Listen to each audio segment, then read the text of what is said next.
Nuestro cerebro es un órgano construido para modificarse en respuesta a las experiencias. Richard Davidson. Vivimos inmersos en nuestra rutina cotidiana, sumergidos en una serie de gestos y situaciones que se repiten día a día, de la mañana a la noche. Pero en realidad, de lo que rara vez somos conscientes es de que estamos programados, más que cualquier otro animal, para cambiar, para aprender y para dejar que nuestro entorno moldee el sustrato de nuestros pensamientos, el cerebro. Si queremos mejorar nuestro comportamiento con los demás y con nuestro entorno natural, habrá que trabajar en ello desde los primeros años, como hacemos para aprender a hablar o a tocar un instrumento. Hoy en Redes escucharemos propuestas venidas de la neurociencia para mejorar la educación, y con el psicólogo Daniel Goleman descubriremos cómo consumir en el futuro para ser unos mejores huéspedes de este planeta.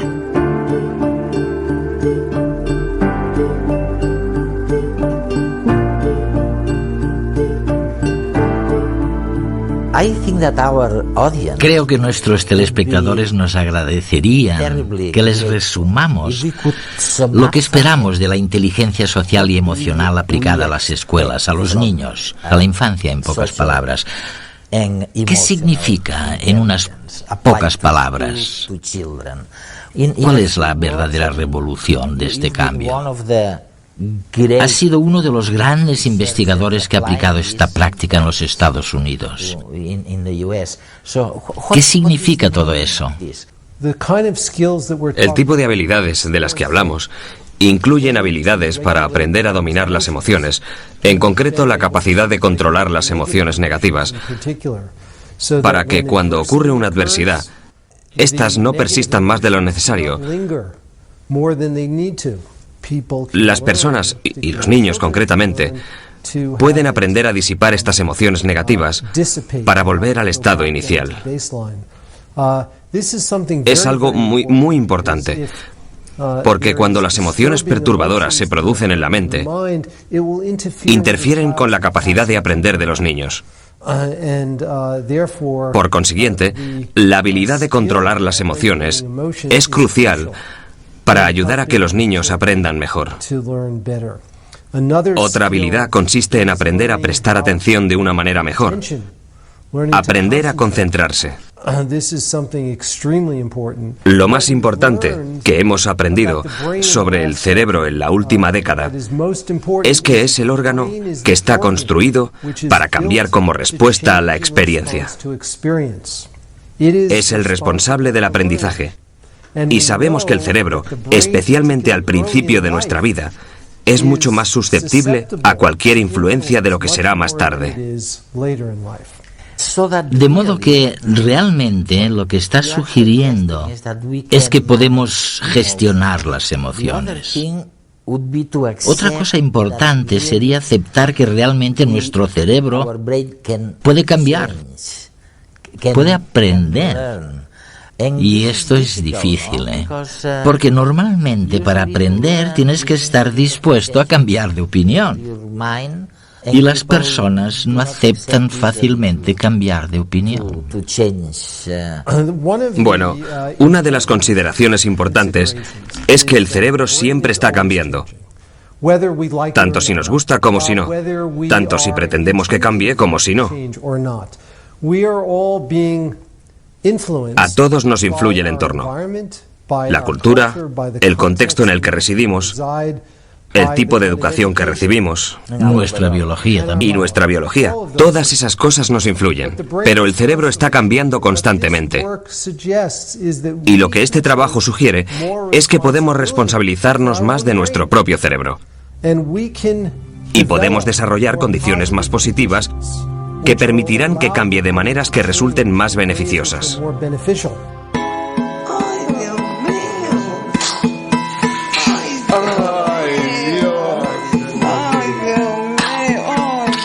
Desde el nacimiento, nuestro cerebro va modificándose, adaptándose con cada nueva experiencia, porque está construido con ese fin.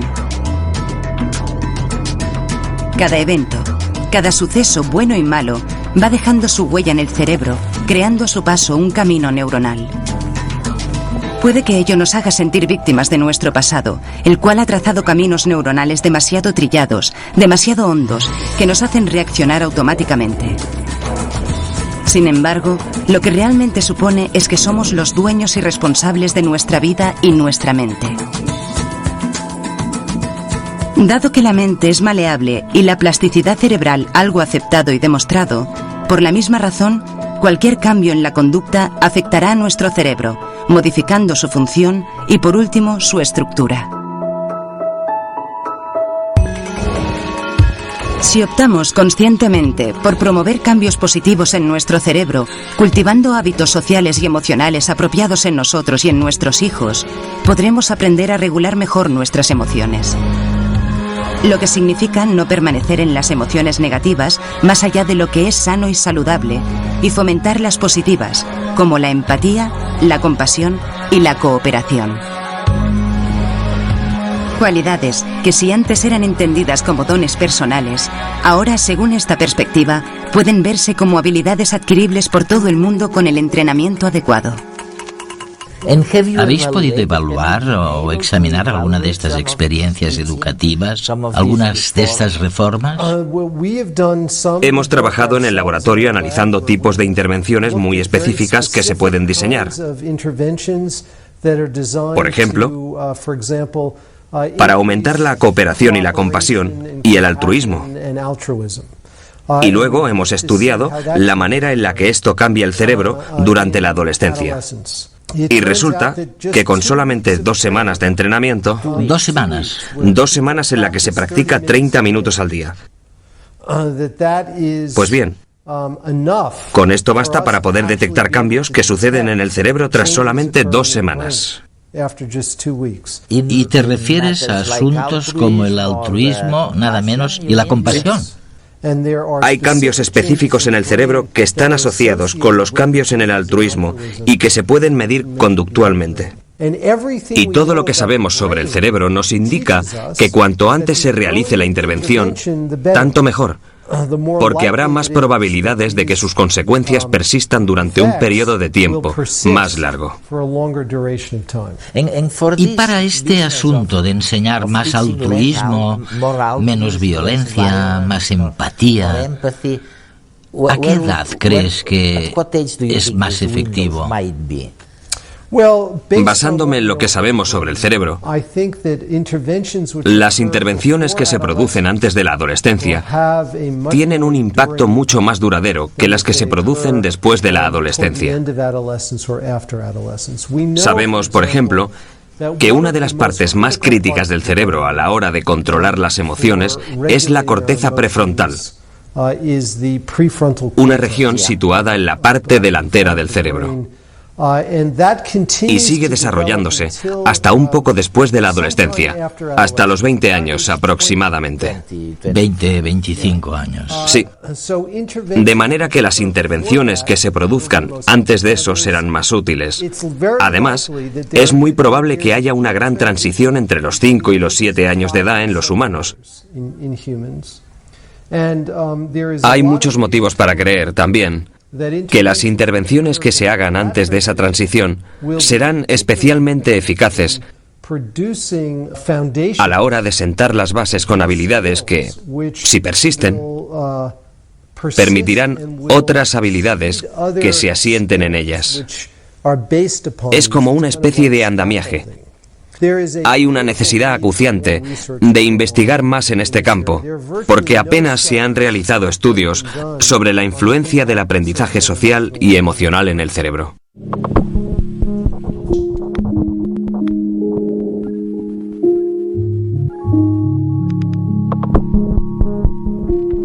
En muchos países asiáticos tenemos un proverbio que dice: el espíritu de cuando tenemos 3 años vive con nosotros hasta que cumplimos los 100. Es decir, que el desarrollo temprano influye en el resto de nuestra vida. El neurocientífico Takao Henge investiga en la Universidad de Harvard cómo se establecen las conexiones cerebrales en los primeros años de vida y conoce muy bien los estudios actuales sobre la capacidad de cambio del cerebro en función de su entorno. Este es un tema que estamos investigando y estudiando, y resulta bastante sorprendente el hallar ejemplos, desde los ratones hasta los humanos, de mecanismos biológicos presentes en todas las especies y que hacen a nuestro cerebro extremadamente plástico. Al principio de la vida es muy flexible y luego se hace más rígido. He pensado que podría daros un par de ejemplos. Michael Meaney estudia el cuidado parental y maternal y en una serie de experimentos muy elegantes en ratas ha descubierto que incluso en el mundo de las ratas hay madres buenas y malas. El cuidado maternal en el mundo roedor implica lamer y limpiar, cuidar a las crías. Y esto es algo que se puede cuantificar. Michael ha demostrado que desde el principio, si una ratita hembra nace de una madre poco cariñosa y recibe poca atención, cuando crezca será una mala madre, además de sufrir otros déficits cognitivos en el aprendizaje y la memoria, por ejemplo. Y hay una base molecular bioquímica muy buena para esto en el cerebro. Pero lo asombroso de su trabajo es la idea que tuvo. Las crías de rata que habían nacido de una mala madre las dio de acogida a una buena madre, una que las lamiera y aseara mucho. Y resulta que, en este caso, incluso las ratitas que estaban genéticamente predispuestas a ser malas madres en el futuro, modificaron su conducta. Si habían recibido los cuidados de una buena madre adoptiva, las ratitas crecían y se convertían en buenas madres que lamían y acicalaban mucho a sus crías. Se trata de un cambio epigenético espectacular que, de hecho, se debe a la modificación del gen de un receptor hormonal concreto. Este mismo año han publicado la asombrosa versión humana de esto. Al tener acceso al cerebro humano de suicidas, desgraciadamente, que de niños habían sufrido adversidades bien documentadas. Y se descubrieron las mismas modificaciones en las personas que habían sufrido adversidades de niños frente a los que habían muerto de causas naturales o los que no presentaban un historial problemático. Se trata, pues, de un ejemplo claro de la conservación de un mecanismo molecular y de cómo las experiencias en las primeras etapas de vida dejan una huella permanente en el cerebro. Mundialmente conocido tras la publicación de su libro Inteligencia Emocional en la década de los 90, Daniel Goleman ha seguido escribiendo sobre psicología y emociones, promoviendo la incorporación del aprendizaje social y emocional al currículo escolar.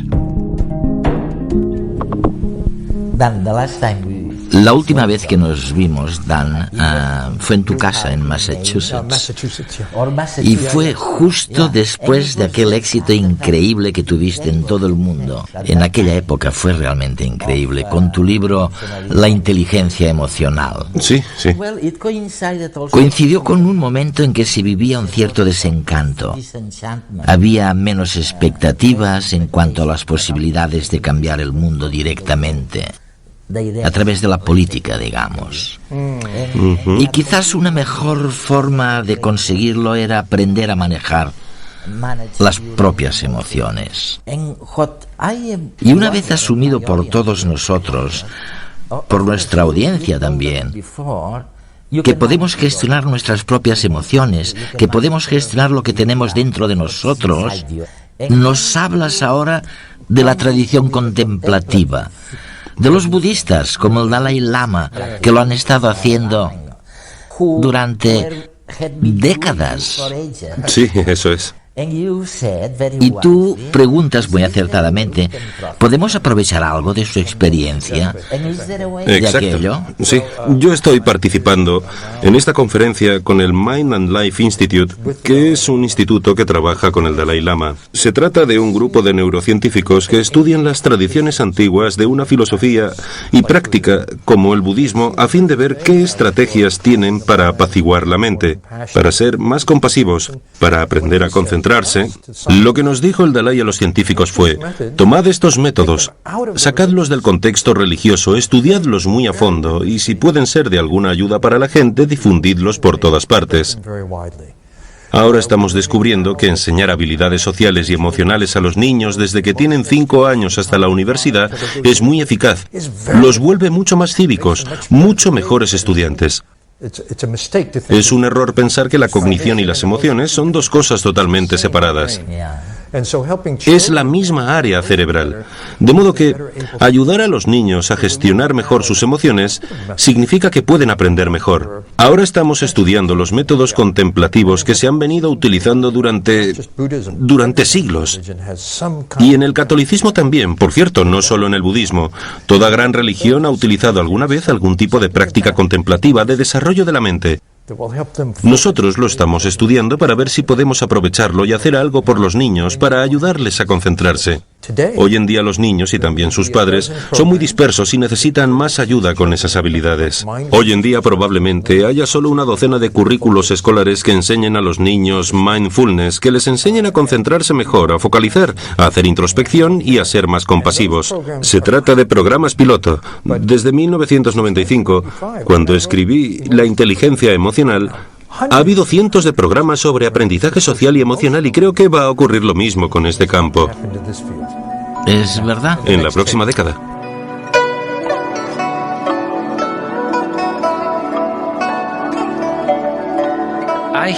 Una y otra vez se nos dice que la noción de entrenamiento mental, de práctica mental, de cultivar las cualidades humanas, a veces no es siquiera políticamente correcta.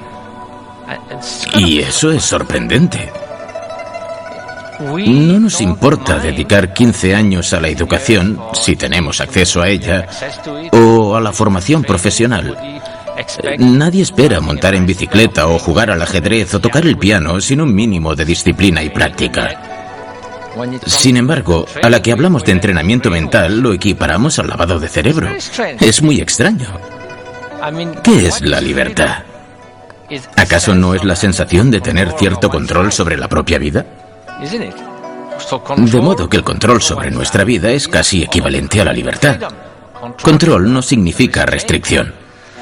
El entrenamiento mental no es más que poseer cierto control sobre la propia mente. Tu mente puede ser tu mejor amigo o tu peor enemigo. Y la idea de que todo lo demás en la vida llega con esfuerzo, con una exposición continua, y que la única cosa que se perfeccionará por sí sola es el amor y la amabilidad, la compasión, la apertura de miras, la libertad interior, simplemente porque así lo deseamos, me parece una tontería colosal. No funciona así. Curiosamente, en lo referente a las emociones primarias y destructivas, es interesante constatar que no necesitamos un propulsor de la ira, un amplificador de los celos o un repetidor de la codicia. Pero sí parece que necesitamos cultivar en cierta manera la compasión y el altruismo sobre la base de la razón, de la comprensión. Y tenemos el potencial para ello. Todos lo tenemos. Del mismo modo que cualquiera tiene el potencial de correr un maratón. Pero si no entrena, no lo conseguirá. Básicamente, la idea es utilizar el potencial para conseguir una habilidad óptima. Por eso, el entrenamiento mental se podría llamar, para aquellos a quienes no les gusta esa expresión, gimnasia para la compasión. O qué sé yo, cultivar las cualidades humanas básicas.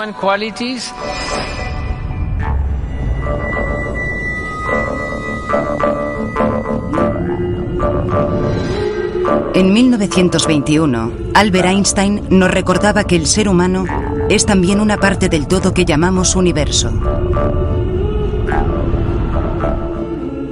Una parte que se encuentra limitada a un tiempo y a un espacio determinado.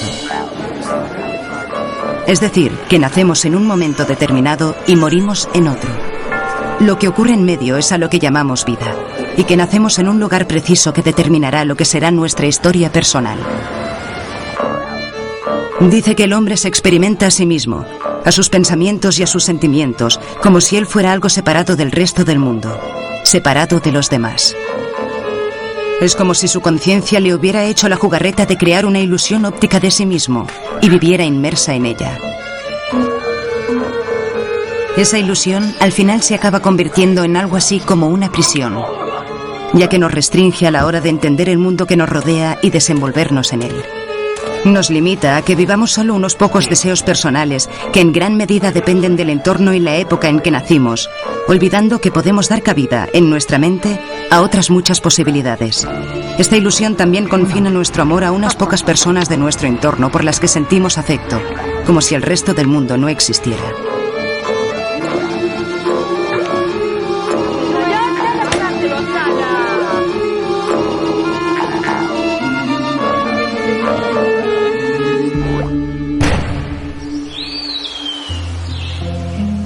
Por eso, Albert Einstein nos decía que el ser humano debería ampliar su círculo de compasión y afecto, hasta abarcar a todas las criaturas vivas y, por ende, a la naturaleza en su esplendor.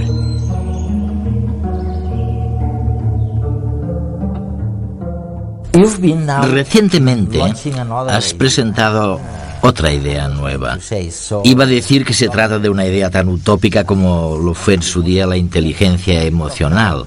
Hablas ahora de la inteligencia ecológica. Es fantástico porque una de las cosas que se aprenden leyendo tu maravilloso libro, estoy seguro de que también va a convertirse en un bestseller mundial, es cuando dices que el cerebro no sabe nada del mundo moderno. Es así como empiezas. Y es verdad que cuando el maquillador nos iba a poner la crema en la cara,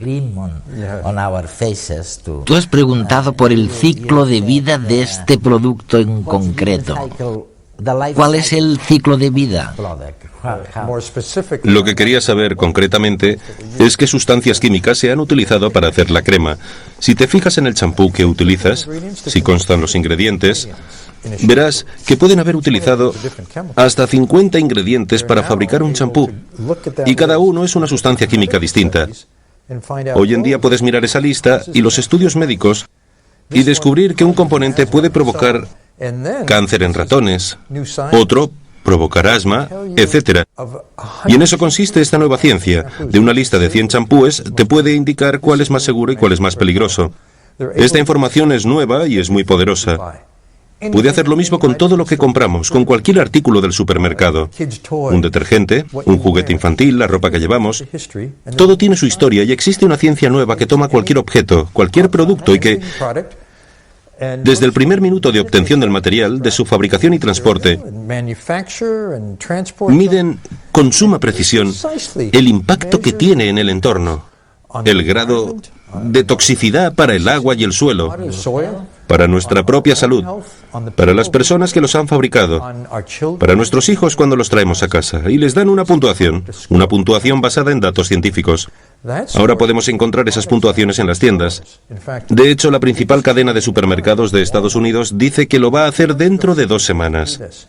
Van a pedir a todos sus fabricantes que les proporcionen información sobre sus productos. Van a analizar los datos matemáticamente y van a darle a cada producto una puntuación para que puedas estar informado no solo del precio del producto, sino también de su nivel de seguridad, de su impacto sobre el planeta y de otras características. Es lo que llamamos tecnología disruptiva, porque cambia las reglas del juego. Significa que tú y yo, cuando vayamos de compras, podremos mirar si algo es tóxico, si es bueno o malo para el planeta, y así podremos elegir mejor. Cuanto más lo hagamos, O sea que los productores tendrán... habrá un cambio en la cuota de mercado. ¿Esto es popular ahora? ¿No lo es? Si el productor en cuestión quiere sobrevivir, tendrá que ver qué puede hacer para mejorar el planeta, poner menos venenos en sus productos, etc. Así que lo que se crea es una fuerza de mercado que hará que los fabricantes estén constantemente mejorando sus productos para seguir siendo competitivos. El mundo de la abundancia material en el que nos hallamos inmersos tiene un precio muy alto que no se refleja en la etiqueta, por muy verde que ésta sea. Derrochamos, acumulamos y tiramos permanentemente. Ignoramos las consecuencias de la cadena de producción que tiene lugar para satisfacer los objetos de nuestras necesidades y caprichos. Una historia que comienza por los productos químicos de los que proceden los objetos consumidos, sigue por las condiciones de los que los fabrican, lejos, muy lejos de nosotros, su transporte, nuestro uso y lo que ocurre una vez las tiramos. Así, inconscientemente, estamos siendo víctimas de productos que un día fueron más beneficiosos que perjudiciales, pero que en el equilibrio actual resultan muy dañinos. Las bolsas de plástico que utilizamos en la compra, se estima, tardan en descomponerse entre 500 y 1000 años, pero las de papel consumen en su fabricación más energía que las otras y contaminan más agua. Los productos volátiles de la pintura fresca y las cortinas de plástico del baño son sustancias peligrosas que forman parte de la sopa química que hemos cocinado y en la que estamos imbuidos, ignorantes de todo ello. Los productos verdes a veces solo tienen de verde el nombre, gracias al marketing que potencia una de sus cualidades, sin considerar, por ejemplo, lo que supone el transporte de ese producto hasta la tienda en cuanto a emisiones de CO2. Riesgos que nuestro cerebro no registra, adaptado a otros mucho más ancestrales. Es complicado, pero en realidad, solo un estudio profundo de todos los pasos implicados en la fabricación de un producto y el desarrollo de un etiquetado informativamente transparente puede ayudarnos a saber lo que compramos, a ser responsables con cada una de nuestras elecciones, con nuestro entorno y, en definitiva, con nuestra vida.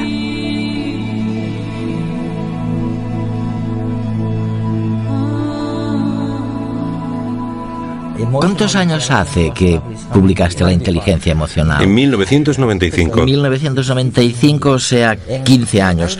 Recuerdo que después de leer tu libro, me pregunté cómo podía ser que nunca me hubiese planteado esas cosas.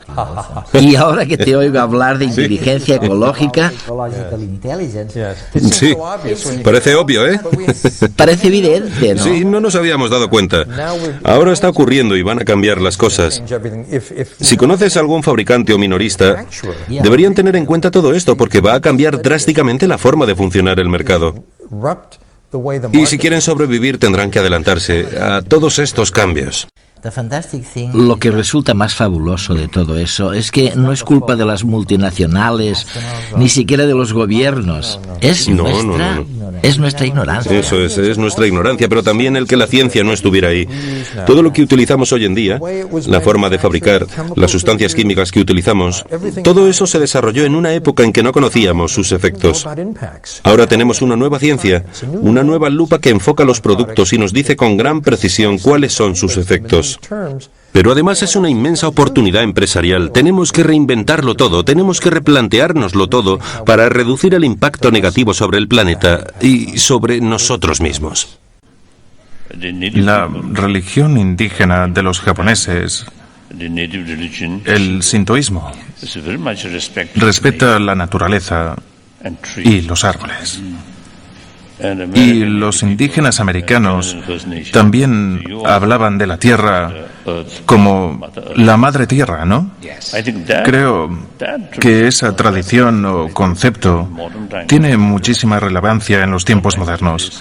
A veces la ciencia y la tecnología generan la creencia o la confianza en que nosotros, los seres humanos, podemos controlar la naturaleza.